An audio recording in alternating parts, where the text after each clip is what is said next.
Hello, my dear students. How are you? I hope that you will be very well, and I am also very well. Today, I am going to discuss most important chapter, which is called as error in measurement.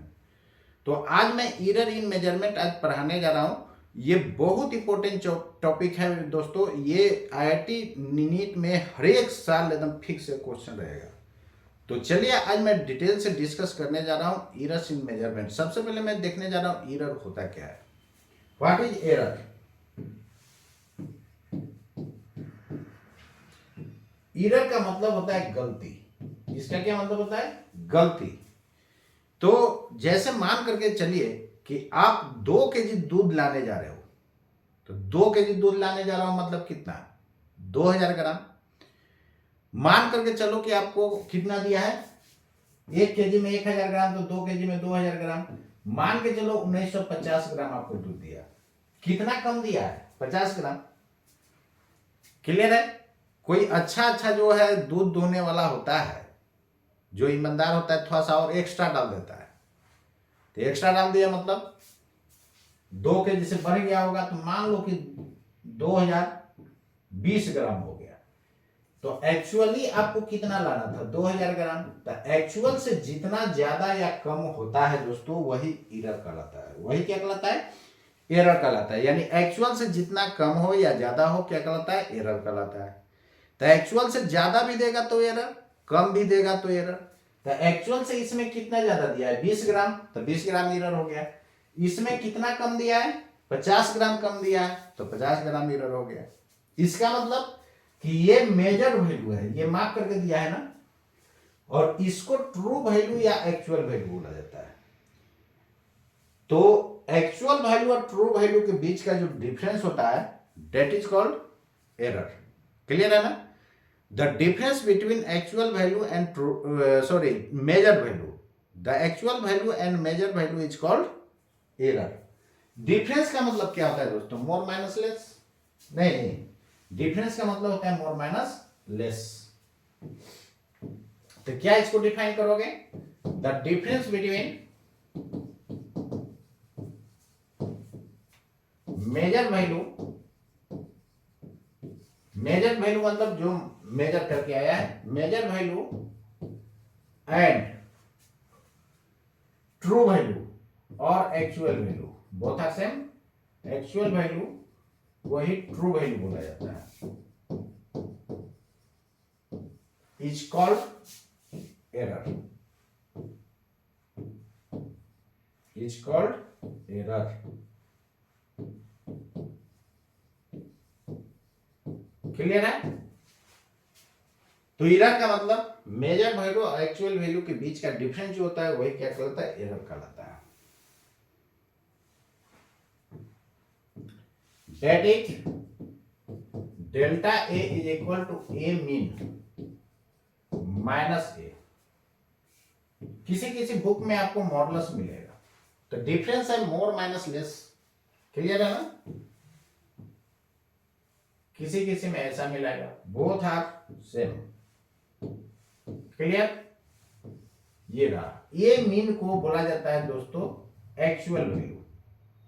ये actual value के काफी नजदीक होता है, very near to actual value. इसलिए mean value को लगभग actual value treat कर लिया जाता है, और इसको अप्रोक्सीमेटली एक्चुअल वैल्यू या ट्रू वैल्यू ट्रीट कर लिया जाता है। यानी मीन वैल्यू जो होगा वो आपका क्या हो जाएगा? एक्चुअल वैल्यू हो जाएगा। क्लियर है ना? चलिए, इसके बाद ए को क्या बोला जाता है? Measure value. A is measure value. Question बनाऊंगा, उसके बाद पता चलेगा। This is measure value. Clear? चलो अब आगे मैं देखने जा रहा हूं एरर कितने टाइप्स का होता है। तो एरर का टाइप होता है first systematic error, systematic error, और दूसरा होता है रैंडम एरर। क्लियर है ना? Systematic error, random error. ठीक है, चलिए यहां पर आपको मैं बताने जा रहा हूं सबसे पहले सिस्टमैटिक एरर क्या होता है। What is the systematic error? Systematic error नाम से ही क्लियर पता चल रहा है दोस्तों। सिस्टमैटिक एरर मतलब सिस्टम में खराबी के कारण जो एरर होगा, that is called systematic error. अब सिस्टम में क्या क्या आ सकता है? ऑब्जर्वर आ सकता है। मान लेते हैं किसी की आंख खराब है, देखना है कुछ तो देख लिया कुछ, तो उसके कारण भी एरर आएगा नहीं। या किसी का कान खराब है, बोले लिखने के लिए 7 लिख दिया 5, तो इसके कारण भी एरर आता है। क्लियर है ना? तो सिस्टम में खराबी के कारण, या आपका डिफेक्टिव है, स्केल डिफेक्टिव है, यानी मेजरिंग इंस्ट्रूमेंट डिफेक्टिव है, स्केल हो गया या वेट हो गया, ये डिफेक्टिव है, तो इसके कारण जो एरर होता है that is called systematic error.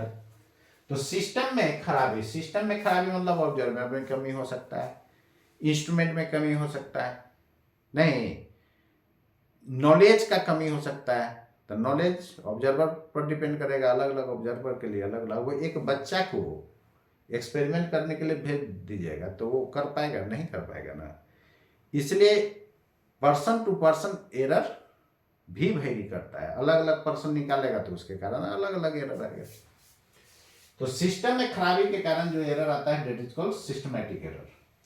इसका कॉज नोन होता है। जैसे आपको पता है, जैसे दूध लाने जाते हैं तो जो नाप करके देता है आपको, वो क्या समझते हैं? वो एग्जैक्ट 1 पौवा होता है क्या? नहीं ना, वो कम रखता है। तो आप 1 लीटर दूध लाने जाइएगा ना, तो हो सकता है 900 ml ही दे। 1 लीटर में 1000 ml होता है ना, तो हो सकता है 900 ml दे। तो 100 ml आपको कम दिया, मतलब एक्चुअल से जितना कम या ज्यादा होता है that is called error. Okay, तो सिस्टम में खराबी होने के कारण जो एरर आता है वो सिस्टमैटिक एरर होता है। इसका कॉज नोन होता है, आपको पता है कि इसके कारण हो रहा है, तो उसको जब कॉज नोन है तो कॉज को जानने के बाद उसको रिप्लेस कर दिया जाएगा। अब मान लेते हैं डिफेक्टिव इंस्ट्रूमेंट रहेगा, अब वो क्या दूध लाने जा रहे हैं तो उसका पौवा ही खराब है, उसको अच्छा वाला पौवा दे दीजिए, आपका एरर कम जाएगा। एरर को या खत्म नहीं कर सकते, इसको मिनिमाइज कर सकते हैं। एरर को क्या कर सकते हैं? मिनिमाइज किया जा सकता है, कंप्लीटली रिमूव नहीं किया जा सकता है। क्लियर है ना? ये पॉइंट मैं लास्ट में लिखा दूंगा। सिस्टमैटिक एरर क्या होता है? The errors whose causes are known, जिसका कारण पता होता है, are called, यहां एरर्स लिखे होता आर लिखोगे, एरर लिखोगे तो इज लिखोगे, are called systematic error, are called systematic error। इसी को दोस्तों सिस्टमैटिक एरर से बोला जाता है। क्लियर है ना? सिस्टमैटिक एरर किसके किसके कारण हो सकता है? सिस्टमैटिक एरर्स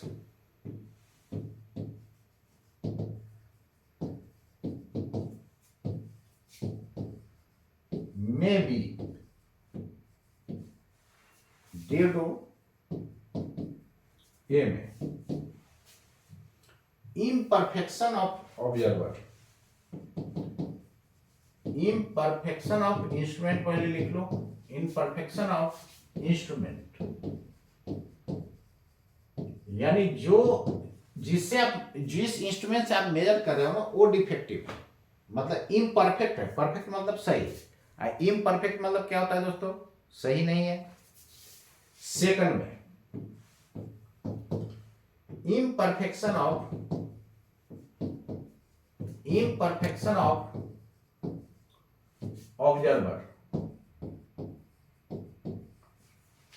ऑब्जर्वर में कमी के कारण। सी में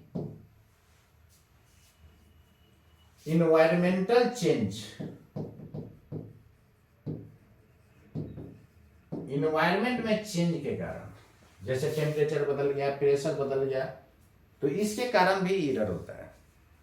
तो इंस्ट्रूमेंट में डिफेक्ट होने के कारण जो होता है उसको इंस्ट्रूमेंटल एरर बोला जाता है। ऑब्जर्वर में डिफेक्ट होने के कारण जो होता है वो क्या होता है, ऑब्जर्वेशनल एरर होता है। इन्वायरमेंटल चेंज के कारण जो एरर होता है that is called environmental errors. Clear है?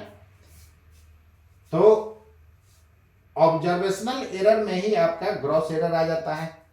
ग्रॉस एरर कहने का मतलब due to carelessness of observer, reading गलती ले लिया, जिसके कारण जो एरर होता है उसको स्पेशल नाम ग्रॉस एरर बोला जाता है। क्लियर है? तो चलिए टाइप्स ऑफ, ऐसा लिख लीजिए एक पॉइंट कि इसका जो है कॉज नोन होता है, इसलिए इसका कॉज को जानने के बाद इसको मिनिमाइज किया जा सकता है। एरर कभी खत्म नहीं किया जा सकता दोस्तों, इसको मिनिमाइज किया जा सकता है।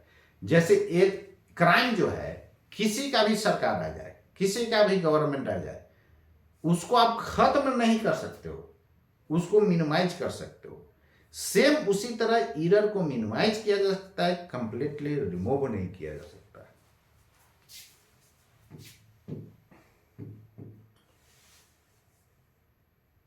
Error can be minimized, but it can never मतलब जिंदगी में कभी नहीं यार, can never be removed completely, यानी कंप्लीटली इसको दोस्तों रिमूव नहीं किया जा सकता है। क्लियर है ना? रिमूव नहीं किया जा सकता है। Clear?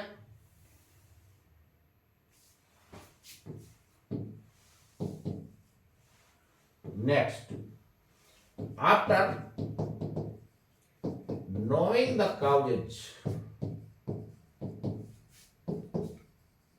of systematic error,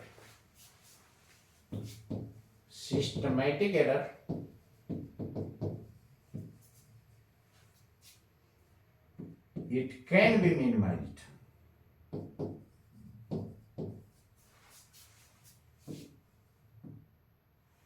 It can be minimized.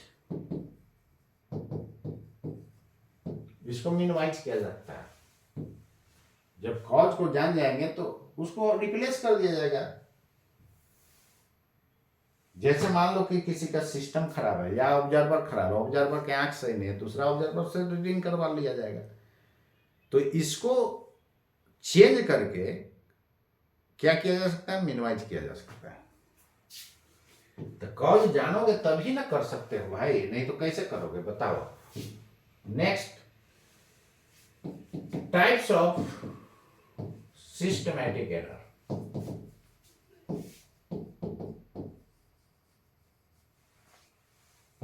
Systematic errors का टाइप क्या होगा? Clear? Types of systematic errors. अभी मैंने बोला इम्परफेक्शन ऑफ इंस्ट्रूमेंट, तो इंस्ट्रूमेंट में खराबी के कारण जो एरर होता है that is called instrumental error. Instrumental error, instrumental error, instrument के डिफेक्ट के कारण जो एरर आ रहा है that is called instrumental error. जैसे आपका स्केल खराब है, वेट्स खराब है, वेट को बदल दो, अच्छा वाला ला दो, बस आपका एरर मिनिमाइज हो जाएगा। सेकंड में ऑब्जर्वेशनल एरर,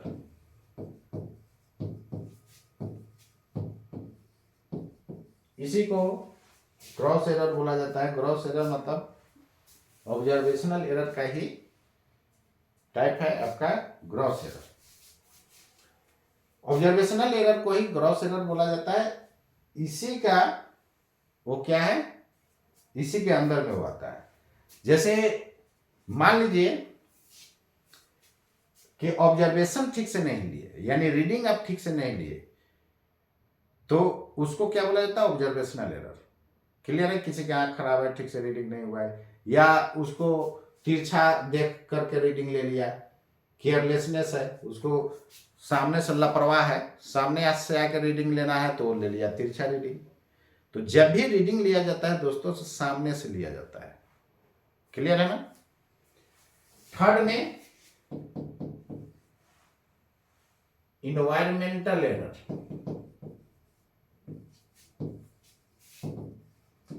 इन्वायरमेंट चेंज के कारण जो एरर होता है, जैसे change in pressure, change in temperature, इसके कारण जो एरर आता है उसको क्या बोला जाता है? इन्वायरमेंटल एरर बोला जाता है।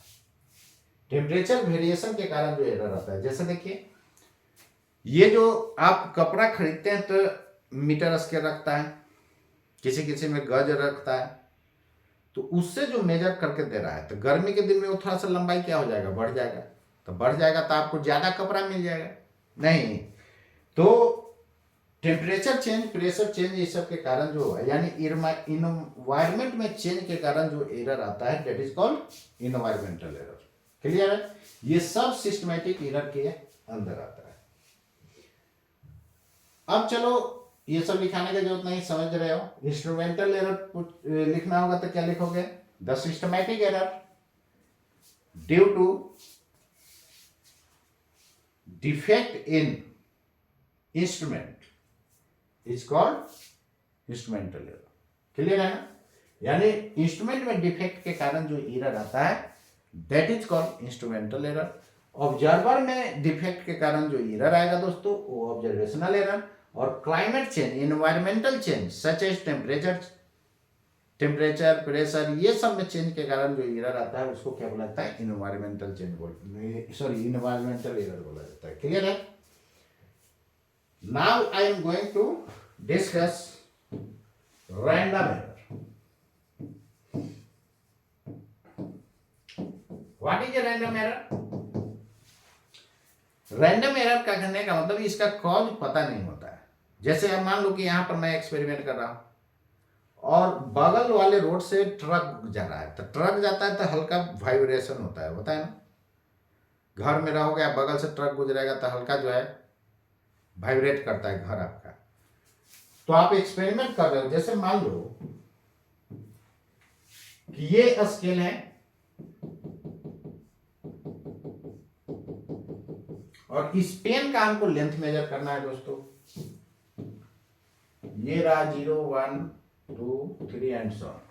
इस पेन का लेंथ मेजर करना है तो क्या बोलोगे? 2 पॉइंट समथिंग है? नहीं, 2 पॉइंट समथिंग है। क्लियर है? लेकिन जैसे ही बगल में ट्रक गुजरेगा तो हल्का हिल जाएगा तो आपको रीडिंग गलत मिल जाएगा। तो आप कहोगे कि ट्रक बंद करवा देंगे थोड़ा देर के लिए, जब तक एक्सपेरिमेंट कर रहे हैं। फैन भी चलाओगे तो दीवार में कान लगा कर कैसे करना, वाइब्रेट करेगा। घर में फैन चला दो और दीवार में कान सटाओ, वाइब्रेट करेगा। तो जब वो वाइब्रेट कर रहा है तो नीचे फ्लोर भी वाइब्रेट कर रहा हो, तो हम भी वाइब्रेट कर रहे होंगे, तो मेरा हाथ भी वाइब्रेट, भले आपको दिख नहीं रहा है, वाइब्रेट कर रहा है, बहुत कम कर रहा है, तो उसके कारण भी एरर आएगा। बोलोगे कि सर पंखा बंद कर देंगे, ठीक है भाई बंद कर दो आप। बोलोगे रोड के पर गाड़ी चल रहा है उसको भी बंद कर देंगे, ठीक है बंद कर दो। लेकिन मान करके चलो अभी देखो यूक्रेन और रूस में पूरा महायुद्ध चल रहा है, तो वहां तो रुकवा दोगे? बोला है भाई रूस साहब, पुतिन के उधर बोलोगे है पुतिन जी अभी थोड़ा देर के लिए अभी रोकिए, अभी हम एक्सपेरिमेंट कर रहे हैं, ऐसा पॉसिबल है? ठीक है वहां रुकवा दोगे। मान लेते हैं जम्मू कश्मीर में बम विस्फोट हो गया, तब क्या करोगे यार? सब अर्थ पर ही न बचा हुआ है, तो जब अर्थ पर विस्फोट रहा था तो हल्का अर्थ वाइब्रेट कर जाएगी। तो जैसे वाइब्रेट करेगा तो आप एक्सपेरिमेंट करो, आप भी वाइब्रेट कर जाओगे, तो रीडिंग जो है सही नहीं आ पाएगा। इसलिए इसका कॉज नहीं पता होता है। कॉज जो है अननोन होता है, कि अमेरिका में बम ब्लास्ट के कारण हो रहा है, कि फ्रांस में बम ब्लास्ट के कारण हो रहा है, कि रूस में बम ब्लास्ट के कारण हो रहा है, कि जम्मू कश्मीर में बम ब्लास्ट के कारण हो रहा है, कि ट्रक चलने के कारण हो रहा है, कि पंखा चलने के कारण हो रहा है। इसका कॉज पता ही नहीं है। जब कॉज ही नहीं पता है तो आप कैसे मिनिमाइज करोगे? फिर मिनिमाइज करने का एक ही रास्ता है दोस्तों, कि रीडिंग जो है कई बार ले लो। और सबका एवरेज ले लो, तो उस केस में एरर को मिनिमाइज किया जा सकता है। Greater the number of readings smaller will be error. जितना ही ज्यादा रीडिंग लेकर के आप एवरेज लेते हो, मीन निकालते हो, तो एरर उतना ही कम होते जाएगा। इसलिए जब भी स्कूल या कॉलेज में आप एक्सपेरिमेंट करो तो मिनिमम 8 to 10 रीडिंग्स जरूर लो, और उसको सबका बाद में क्या कर देना है, एवरेज निकाल लेना है। क्योंकि आपको पता नहीं है यार, कॉलेज में तो आपको इंस्ट्रूमेंट तो सही होगा, ऐसा तो नहीं कि दूध लाने जा रहे हो, गाय दूध करके जो बेचता है, जिसको ग्वाला बोलते हो, या अब तो सब कास्ट के लोग गाय पहुंचते हैं, बेचते हैं, ठीक है ना। तो जहां से दूध ला रहे हो, ऐसा तो नहीं कि उनका पौआ बदल दोगे, ठीक है, यहां तो बदल दिया। लेकिन कॉलेज में क्या होता है, आपका इंस्ट्रूमेंट तो सब सही है, तो इंस्ट्रूमेंट के कारण प्रॉब्लम नहीं है, प्रॉब्लम है रैंडम एरर के कारण, कहां पर ट्रक चल रहा है, कहां पर विस्फोट हो रहा है। इसलिए 8 to 10 रीडिंग्स लेकर के सबको एवरेज ले लिया जाता है। जितना कोई मान लेते हैं कि 50 रीडिंग लेगा, और अच्छी बात है, 100 रीडिंग लेगा तो उसका और कम एरर आएगा। तो जितना ही ज्यादा रीडिंग लेकर के एवरेज निकालोगे उतना ही कम एरर आएगा। क्लियर है, ये बात क्लियर हो गई। चलो, तो रैंडम एरर का कॉज पता नहीं होता है। The errors whose causes are unknown are called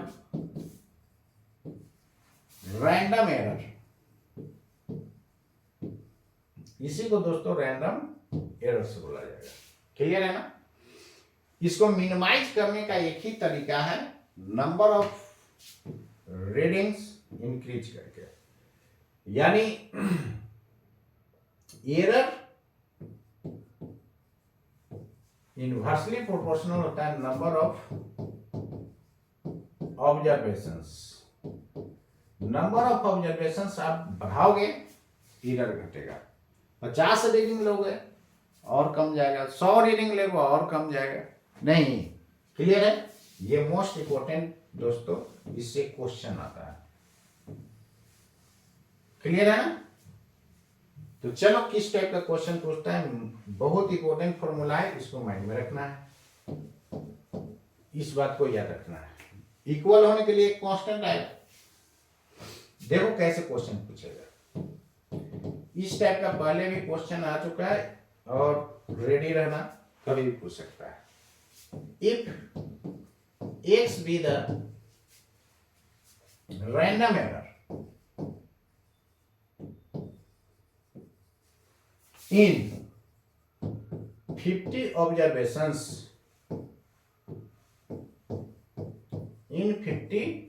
observations, then what will be random error, या केवल एरर लिखेगा, बात वही है। Random error in 200 observations,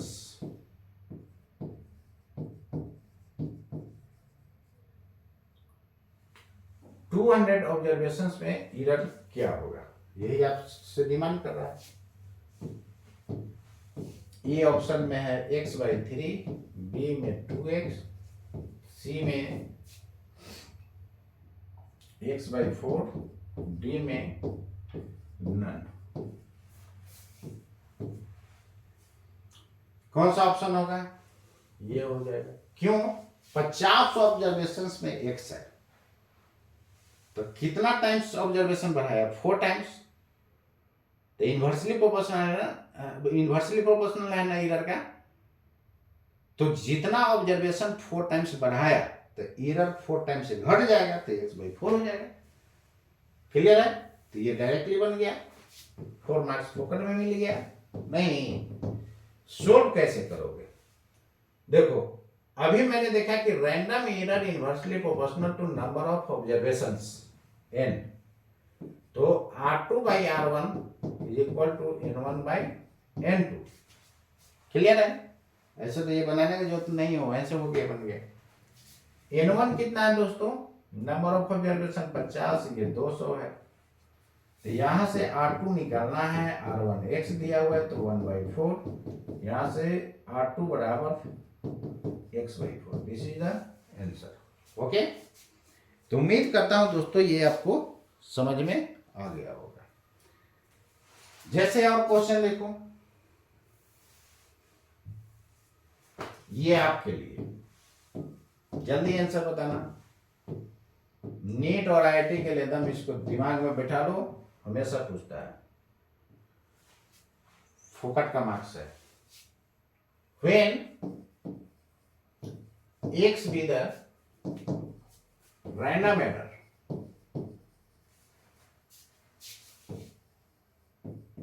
in 50 observations,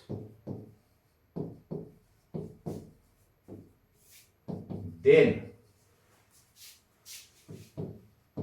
the random error in 150 observations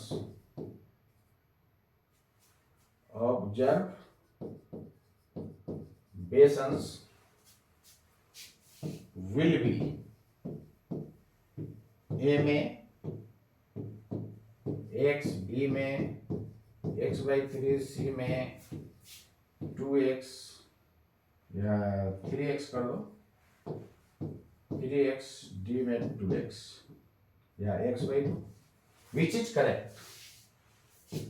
तो देखो सबसे पहले ऑब्जर्वेशंस कितना टाइम से बढ़ाया है, 5 3 जा 150, 3 टाइम से बढ़ाया तो 3 टाइम से घट जाएगा, हो गया क्लियर।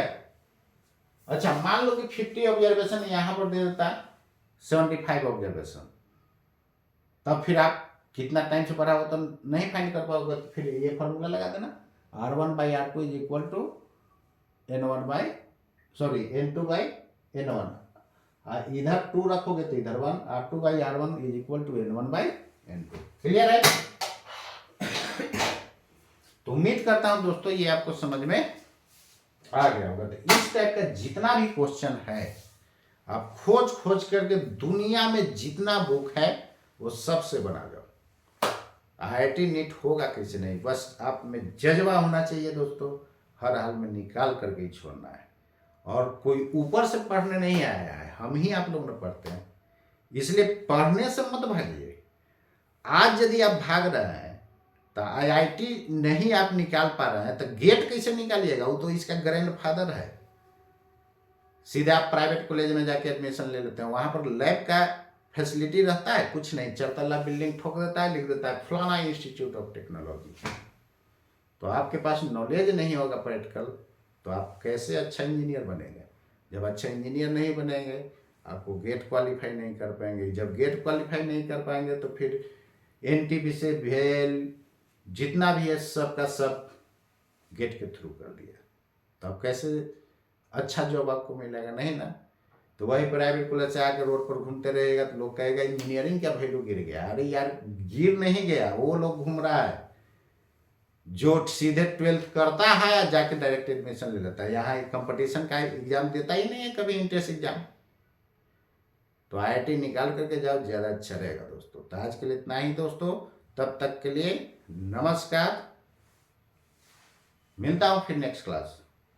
तब तक के लिए मज़ा लीजिए, पढ़ाई कीजिए और आईआईटी को उखाड़ फेंकिए। जय हिंद, जय भारत, नमस्कार अगेन।